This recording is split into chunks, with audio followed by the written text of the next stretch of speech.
I believe that state leaders have an obligation to the residents throughout Missouri to ensure their health, safety, and welfare, making sure they have proper information to be informed, making sure that we have the proper precautions in place to mitigate the community spread, and making sure that we have enough resources in state for the PPE, the personal protective equipment, as well as any medical equipment necessary for us to be able to meet the needs associated with COVID-19. I definitely think a mask mandate should be statewide. I think it's the job of the government to promote the general welfare, and that means everyone. That means the most vulnerable of us. We need to be protecting these people, and the least we can do is wear a mask when we're out in public.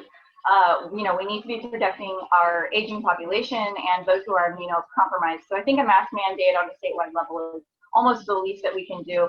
The second thing we need to be doing is funneling more money into more research-based things and sending it into our hospitals so that we can fight this when it continues. It doesn't look like it's going to go away anytime. And we need to make sure that our hospitals are well-stocked with ventilators, and that all of the doctors and nurses at all have exactly what it is that they need in the form of giving them money so that they can get exactly what they need. And that's really, I think, what the government has been lacking in, is that there's no money right now, and where are we going to get this money? So we need to be sending it to where it's going to benefit everybody, most of us.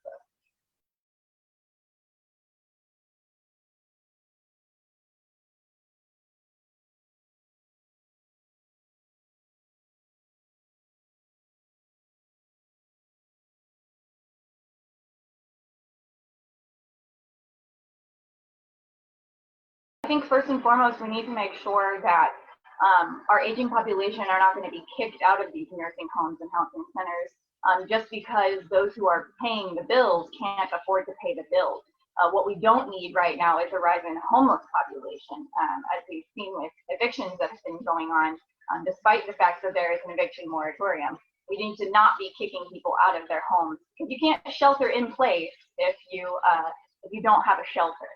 So I think that's the first thing that we need to make sure that we're making sure happens. Again, and secondly, we need to be sending more money for technologies and the best medicines that we can get. These are people who have spent their entire lives laboring in the United States, and you're telling me that we can't care for them just because they're aging? That's offensive. We need to care for them more than we need to care for anybody, because they are the most vulnerable population in this pandemic. So send them money and make sure that we don't kick them out. I will tell you, this is the most vulnerable population that we have, which are senior citizens. These are individuals who we've entrusted to the care of healthcare professionals to make sure that they are safe and that they're addressing their medical needs. All the while they're being sequestered, and have been for many of them 6 months or more, to try to mitigate the amount of interaction they have with people that have been in other populations. Unfortunately, we're seeing a huge outbreak in those communities because of the regulations don't really reflect the risks associated. You have staff that are able to come in and out, and they may not be properly tested as often as they should be. And then you have people who are dealing with mental health challenges now from being isolated for such a long period of time, and just the fear that's associated with the unknown. I think we need to be more clear on what our guidelines are going to be on those that are going to come in contact with that population, as well as being more prescriptive and providing them with some social interactions and supports, or alternative ways for them to have personal interaction with their loved ones. And then also having the Office of Advocacy really doing its job. This administration has not been effective at utilizing it to allow the loved ones to be able to express their complaints and following up on those complaints in a timely manner, as well as providing relevant information to those families to be a proper advocate, to making sure they're fully informed when there's cases of outbreaks, instead of them just hearing it on the news.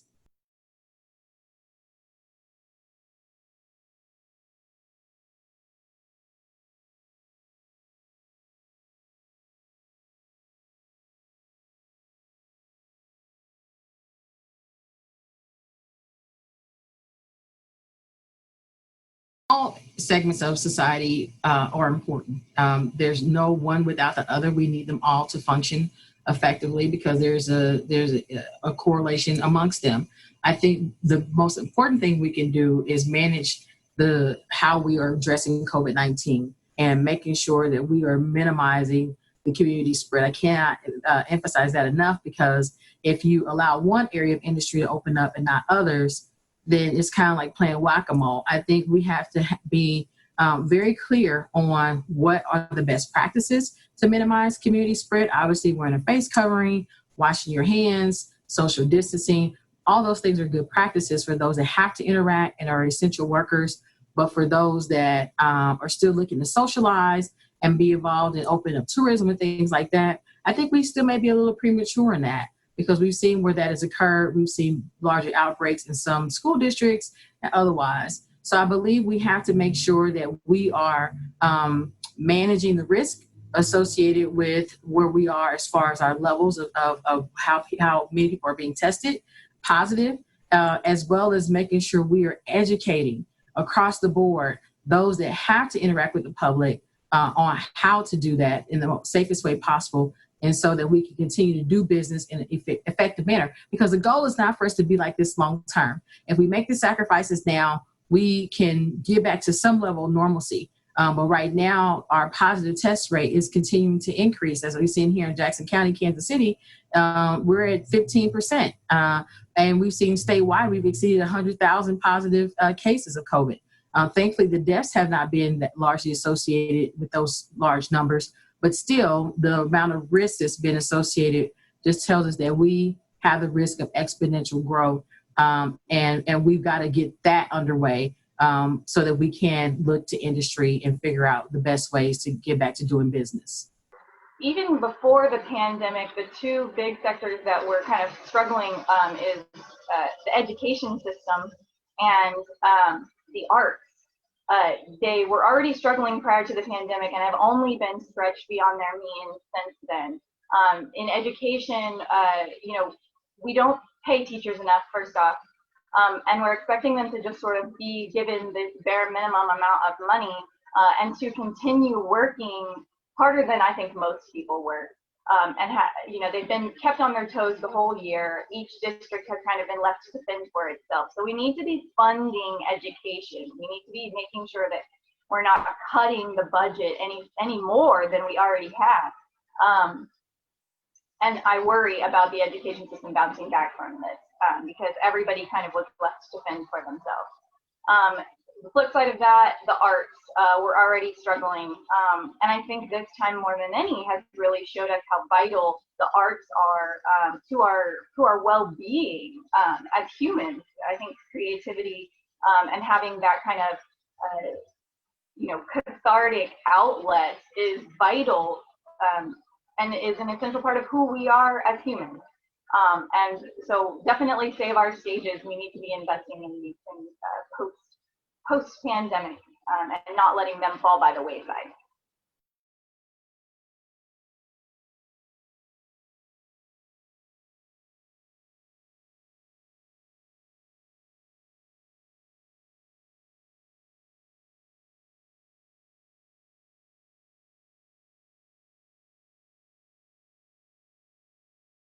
One of my big projects and one of my big platforms is public transportation. This is something that's very important that we start investing in on a large scale here in Missouri. After the pandemic and even during the pandemic, I think this is something that we need to start investing in because it's going to put people back to work. It's going to give them well-benefited, well-paying, outdoor jobs. And this deep sense of pride that I think we kind of need as Missourians right now. We need a little bit of hope. In addition to that, in addition to just employing a lot of people, it's also going to create this broad infrastructure, this green infrastructure that's going to move us into the next decade when we start experiencing much stronger natural disasters. The pandemic is not just a one-off, it's a symptom of an unhealthy planet. And what we need to be doing is investing in infrastructure that is going to put people to work and is going to help mobilize our people when these natural disasters happen. We'll need to be able to quickly send supplies, medicines, food to those disaster areas. And we will do this through a robust public infrastructure. MDFB is important because the goal of that board is to find opportunities for large-scale economic development and to be able to provide catalyst dollars or seed money for some of those projects. I think one way to be innovative in how we do that effectively is looking to leverage federal funds. We have CARES Act dollars that are in place. We're going to have some industries that are going to be needing some additional supports, and how do we leverage our local dollars along with the federal subsidies that are coming in to make sure that we're maximizing the impact to boost our economic recovery. Some examples of that would be whether the need be housing, or maybe the need is going to be some kind of workplace development type of programming, or new buildings for some type of, PPE is huge now. We don't know how long it's going to be. So let's say there's some new manufacturer that comes in and is going to need to, willing to do that here in Missouri. So there are a number of different ways we can look at this. I think we need to be open to innovative approaches on how we leverage those dollars and not just stay contained to how we've always done things, because there are federal dollars that could be leveraged. And I think we don't want to miss those opportunities.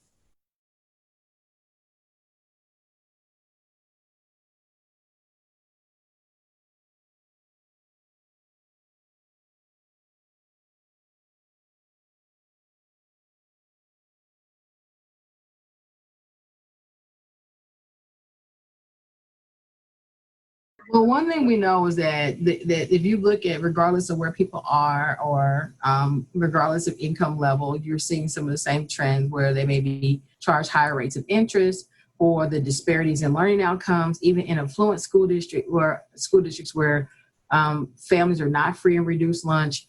We're seeing these disparities. I think that's why it's extremely important that we have culturally competent leadership at the helm at this hour. People are in the streets protesting and crying out for social change, social justice, and for people's civil rights and liberties to be protected. And that's not a far cry. These are reasonable asks that they're requesting. But what we've seen is that leadership and the way that many of these institutions function are hard to change. You look at education. We've had, as recently as Lee Summit, in maybe the last year or so, Lee Summit, Missouri, we saw it was a big eruption over equity in education and disparity in the learning outcomes. And these were not low-income families. They just were families of color, and there was a big difference. I believe the same thing applies in healthcare as well as in finance and banking relationships.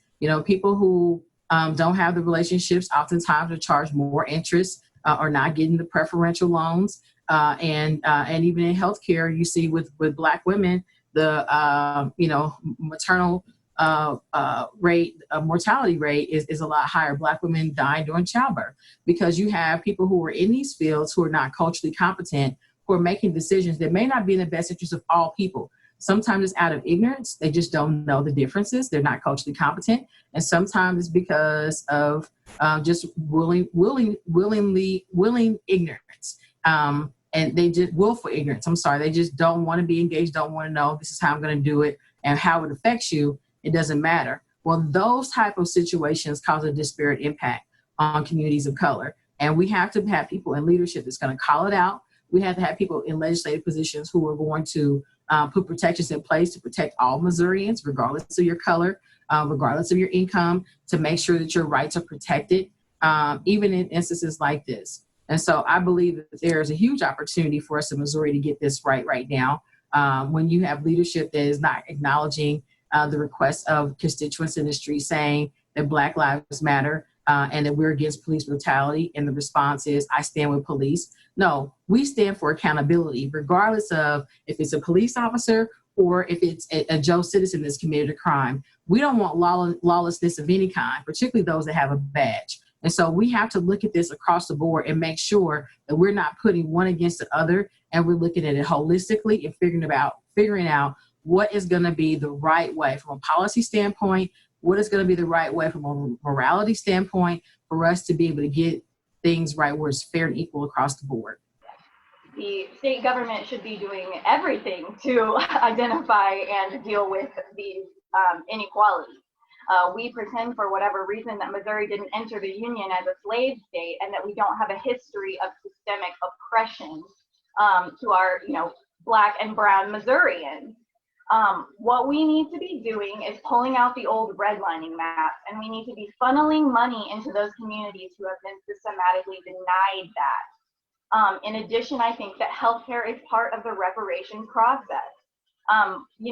Black and brown Americans are disproportionately affected by COVID. And why is that? Whether they're seeking this information out or whether they just don't trust that these doctors have their best interests at heart, we have been shown historically that that might not be the case. So we need to make sure that everyone has excellent health care, as only we in the United States can provide. And the state needs to be responsible for that. So funding and healthcare are, I think, the two big important parts when we're talking about reparations for what we've done to our Black and brown humans.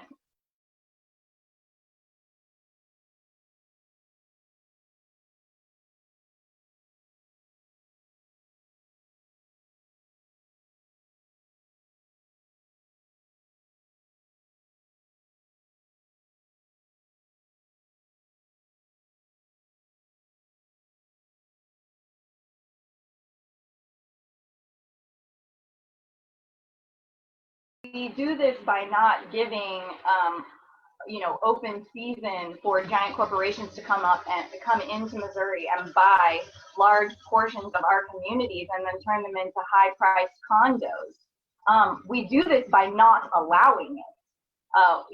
I think homes should be owned by individuals and not by large corporations and large real estate investments. Because they're not people, they're not individuals. Despite what Citizens United would have you believe, only the individual should get to own property in that manner. And I think that we do this by putting, I think we establish rent caps. I think that we establish a number of units that an individual is allowed to own. I don't think anyone should own more than maybe one for them and one for someone else. And I'm willing to have a little conversation about that, but I think that those are conversations that need to be had because we as Missourians just need to put our foot down. People need places to live, and it's really that simple. I think there's a couple ways we have to do this. We want our properties to accumulate value. I mean, that's, you buy land, you want it to accumulate value. That's how you create wealth. Well, but we also have to protect those families who are in those homes that have been there for, 30, 40, 50, 60 years, some of them, and are on fixed incomes now. And so once their property appreciates exponentially in a short amount of time, and then their property taxes become just kind of, triple or quadruple, and their incomes aren't able to sustain that, we have to protect that. And so there are some ways we can proactively do tax abatements and freeze taxes on properties of long-standing homeowners and communities that are gentrifying, so to speak. But also there are some things that we have to do intentionally from a policy standpoint to increase the capacity of affordable housing units. And we're talking about affordable housing for families. That's 3 and 4 bedroom units for families. Many of them cannot pay market rate. The market rate for a 3-bedroom home in a good school district and safe neighborhood is probably about $1,500 a month in Kansas City right now. Well, someone is making $40,000 a year with 3 or 4 kids probably can't afford that. So they can't afford market rent, but they probably can afford somewhere between $700 and $900 a month, or maybe even up to $1,000 a month. Well, the market really, you need something to kind of make it affordable. And so what type of tools are we willing to put on the table using low-income housing tax credits, or other type of tax abatements to be able to accomplish our goal of increasing the demand of affordable housing units? And so I believe through policy, through use of incentives that are prescriptive to solve a need for housing shortage in the demand area. The Mid-America Regional Council has suggested for the Kansas City market, the demand is for 3-bedroom units. And so right now what we're subsidizing are luxury 1-bedroom apartments. Well, for someone who needs a 3-bedroom unit, that doesn't really help them. And I would argue that a $1,200 1-bedroom unit is not very affordable either. So you see where there's a mismatch on where the market is building and where the demand is. We've got to close that gap. And I think we have to be intentional as policymakers to cause the market to be willing to fill that need. And I think we have the tools to do it effectively.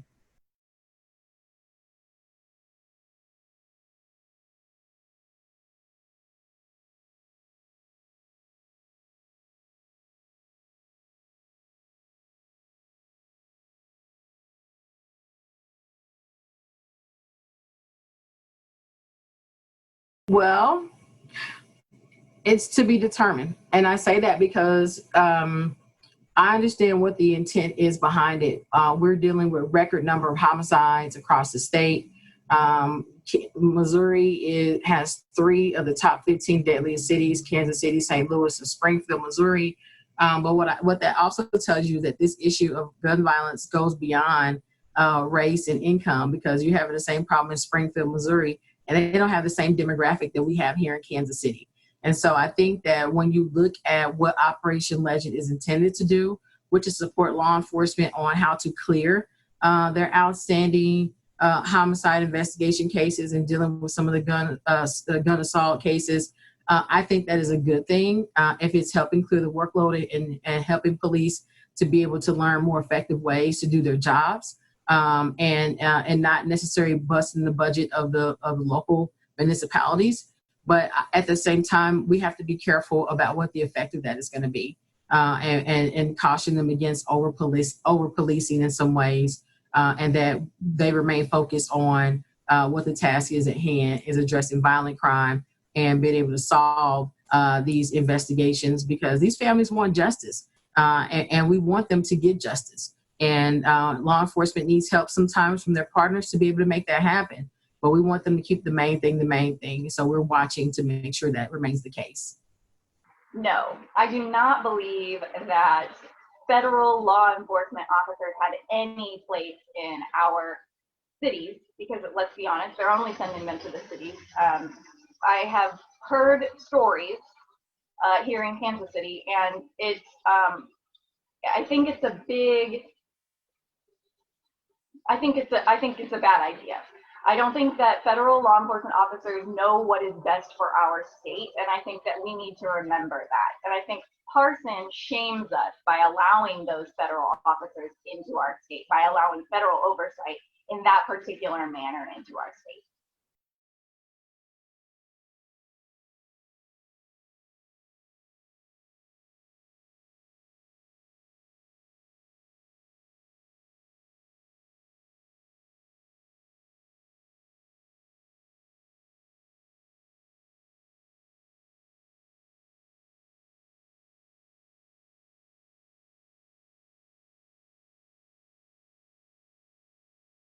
So this kind of goes back to what I was saying, is that even prior to the pandemic, we were aggressively defunding the education system. And the reason that we can't get our students the tools that they need during this pandemic is because we don't have the money. The schools do not have the money. And that is, it's shameful. Priorities, education should be the #1 priority of our state, of any state. Making sure that young people are given the skills that they need to be well functioning and socially productive adults. And we are not doing that right now. So we need to be sending more money into our education system. We need to be sending more money into our schools. That is not tied to testing, because they're inversely proportionate to each other. We need all children to be fed, to be cared for, to be educated in a manner that is going to help with innovation into the future. That's what we need.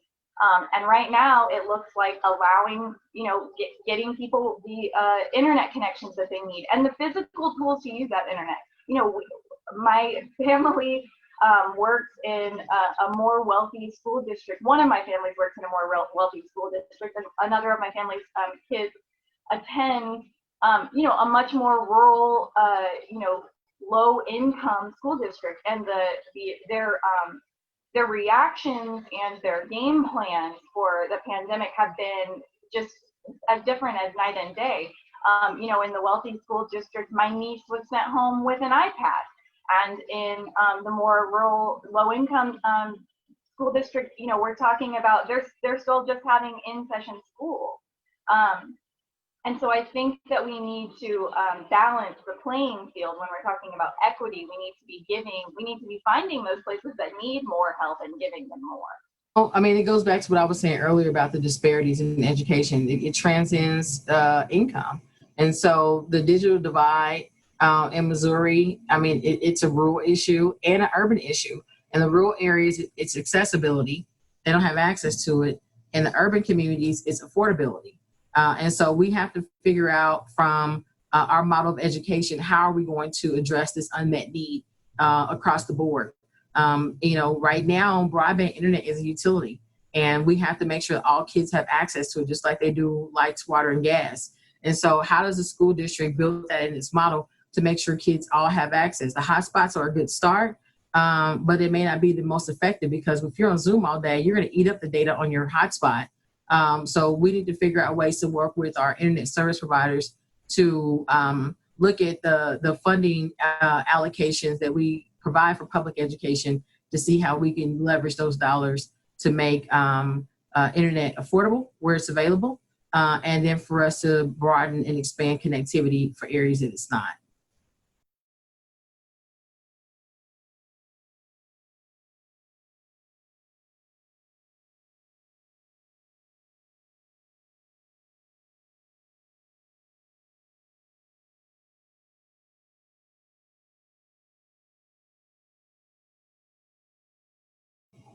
My message to the voters of Missouri is we need you to show up. Every election is an important election, but this one is a pivotal one, because you are deciding what future your children are going to have. There are a number of protections that are on the legislative chopping block, so to speak. Voter protections, equal protections, you know, tax issues as far as small businesses, and you know, healthcare options, so criminal justice reform. Are we going to have accountability for police officers that, you know, are negligent in how they, not just negligent, they criminally murder unarmed citizens? How are we going to address these things in the upcoming months and years to come? It's going to be decided on the leadership that we decide on November the 3rd. Get my dates right, November the 3rd. But I will tell you, for those who don't think their vote matters, I implore you to recognize that it does. I got my start in politics in 2015. I won my primary, a very contested primary election, by merely 12 votes. 12 people decided my fate and how my political trajectory was going to follow. And so as a result of that, I am before you today as a candidate for lieutenant governor, and hoping that I have the opportunity to serve you, to uplift your voices, to create access and more opportunities, and make sure that I continue to empower you to stay civically engaged in the years to come. This is not a one-time thing. This is a long-term approach, and we need you to show up on November the 3rd and cast your ballot for leadership that matters and is going to be responsive to your needs. So thank you guys for listening today, and I look forward to serving you in the future. What I'd really like to say to the voters is to remind them, or maybe tell them for the first time, that the Green Party does not take donations from lobbyists. We don't take donations from corporations or big business. And that means that we are beholden only and solely to the will of the people. So if you're voting for a Green Party candidate, you're essentially voting for yourself, because all I'm going to do is just listen to what you want and do my very, very best to give it to you. Right now, that looks like universal health care. That looks like thriving wages and benefited jobs. It looks like a de-escalation of police violence in the form of a defunding from police and diverting those funds to more welfare-based programs, because people only commit crimes out of desperation. Police don't prevent crimes, and what we need to be doing is sending our money to the things that we value, and that's what my goal will be if elected.